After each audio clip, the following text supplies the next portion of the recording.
कि एक बड़बोली महिला बहुजन समाज के स्वाभिमान के साथ खिलवाड़ करना चाहती है। जिस तरह की भाषा का इस्तेमाल उस मूर्ख महिला ने इस हिंद की शेरनी भारत की सबसे ताकतवर महिला के खिलाफ किया, बहुजनों की आन बान शान पहचान मैं कहूँगा पूरी दुनिया में माननीय बहन जी के खिलाफ जिन शब्दों का इस्तेमाल किया, आज उसको जवाब देने के लिए आप लोगों से रूबरू होना पड़ा। साथियों, बहन जी के खिलाफ जिस तरह के अपशब्द उस महिला ने लिखे, एक महिला होकर किसी महिला के लिए इतना गंदा सोचना, महिला होने पर अफसोस होना चाहिए उसको कि वो महिला पैदा हुई। दूसरी बात, उनकी जो माँ है, पूरी कांग्रेस पार्टी की जो माँ है सोनिया गांधी, जब अर्णब गोस्वामी ने उनके खिलाफ अभद्र भाषा का प्रयोग किया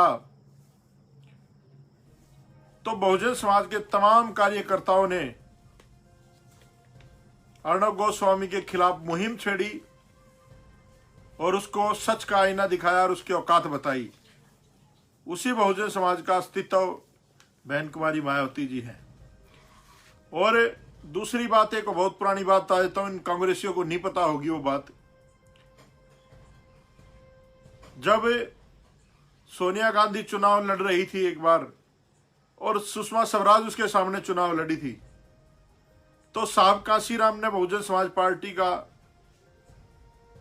जो वहां उम्मीदवार था, वो जब वहां चुनाव नहीं लड़ रहे थे साहब, तो पत्रकार ने पूछा कि सोनिया गांधी के बारे में आप क्या कहना चाहोगे। तो साहब काशीराम जी ने कहा था कि क्या सुनना चाहते हो, कि विदेशी है, इटली से आई है, बाहर की है। कह रहा नहीं, वो इस देश की बहू है, इस देश की बेटी है, वो हमारी है। ये हमारे मान्यवर साहब काशीराम ने सोनिया गांधी जी के लिए कहा था। और उसकी पार्टी की एक टुच्ची सी कार्यकर्ता कहूंगा मैं तो, जिस तरह की हरकत उसने की है, वो इस तरह की भाषा का इस्तेमाल करती है। मैं बताना चाहता हूं, बहन जी का जन्म 1956 में हुआ और जब मात्र 39 वर्ष की थी बहन जी, इस देश के सबसे बड़े प्रदेश की जो विधान परिषद है, विधानसभा है, सबसे बड़ी विधानसभा इस देश की उत्तर प्रदेश, उसकी मुख्यमंत्री बनी थी बहन जी। और लगातार 4-4 बार मुख्यमंत्री रही उस प्रदेश की जहां से इस देश के प्रधानमंत्री पैदा होते हैं। और ये लोग इस तरह की घटिया शब्दों का इस्तेमाल करते हैं। इन सारे कांग्रेसियों का इतिहास जानते हैं हम, जो इस तरह के लोग हैं जो दूसरों के बारे में गलत सोचते हैं। बहुत ज्यादा बोल गई ये लड़की बहन जी के विषय में। बताना चाहता हूं मैं, इसकी तो उम्र भी इतनी नहीं हुई है जितना समय बहन जी को राजनीति में हो गया, संघर्ष करते हो गया। समझना पड़ेगा। और दूसरे लोगों को भी मैं कहना चाहता हूं, वो एक भाई हमारा आजाद समाज पार्टी बना के बैठ गया, उसका ट्वीट देख रहा था मैं कि बहन जी के लिए ऐसे गलत शब्दों का प्रयोग किया, उन्होंने माफी मांगनी चाहिए, ये करना चाहिए, हम नीतियां अलग हो सकती हैं, हमारे दिल में बहुत सम्मान है बहन जी के प्रति। अरे सम्मान होता है ना तो कोई परिवार के खिलाफ नहीं जाता। ये जो छुटवैया लोग इस बहुजन समाज में नेता पैदा हो गए, इन लोगों की बदौलत आज इन दूसरी पार्टी के लोगों के जबान निकल चुकी है। तो आज घर के अंदर के बैठे हुए चोरों से भी लड़ना है हमें। और बाहर वाले तो दिख जाते हैं, लेकिन घर के अंदर वाले चोर नहीं दिखते। ये ज्यादा खतरनाक है इन बाहर वालों से। तो ये कांग्रेस की तरह ही है, जैसे कांग्रेस हरा सांप है ना, ये कांग्रेस की तरह ही है, दिखते नहीं है। इनसे लड़ना है। और एक और बात तो मैं आपको, ये जो बहुत बड़ी बड़ी बातें कह रहे हैं, हम गांधी के वंशज हैं, सावरकर के नहीं हो। गांधी सावरकर चाहे कोई भी हो, जो इस देश के लिए बाबा साहब अम्बेडकर ने किया है, जो इस देश के लिए मान्यवर साहब काशीराम जी ने किया है, जो हमारे समाज सुधारकों ने इस देश के लिए किया है, शायद ही किसी ने इस देश के लिए किया होगा।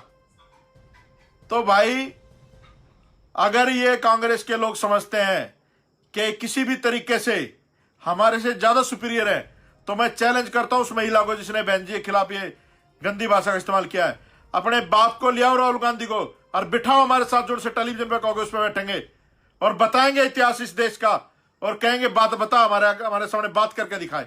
इनकी औकात नहीं है। इस देश में सब कुछ ब्राह्मणवादी मनुवादी है।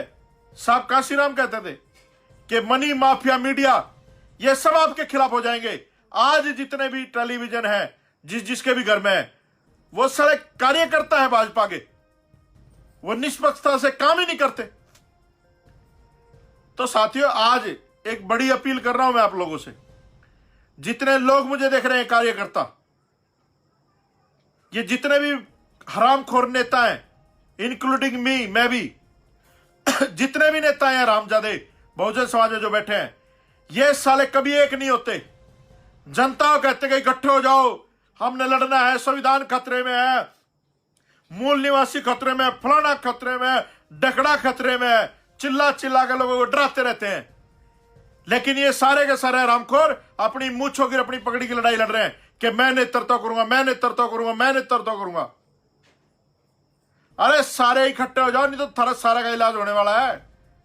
अभी मैं एक साधु की वीडियो देख रहा, उसने चैलेंज करा है कि हम लोगों ने अपना संविधान बना लिया है और मोदी जी का नाम लिया, मोदी जी देश के संविधान को बदलने वाले हैं। उस वीडियो में नाम लिया उसने कहा कि बहुत बड़े संगठन ने, सनातन धर्म के संगठन ने, के प्रमुख ने मुझे ये बात जनता तक पहुंचाने के लिए कहा है कि बता दो कि हम अपने विधान से, संविधान से इस देश को चलाएंगे।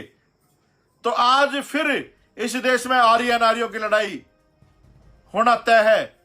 आज इस देश में फिर मूल निवासी और बाहर के लोगों की लड़ाई होना तय है।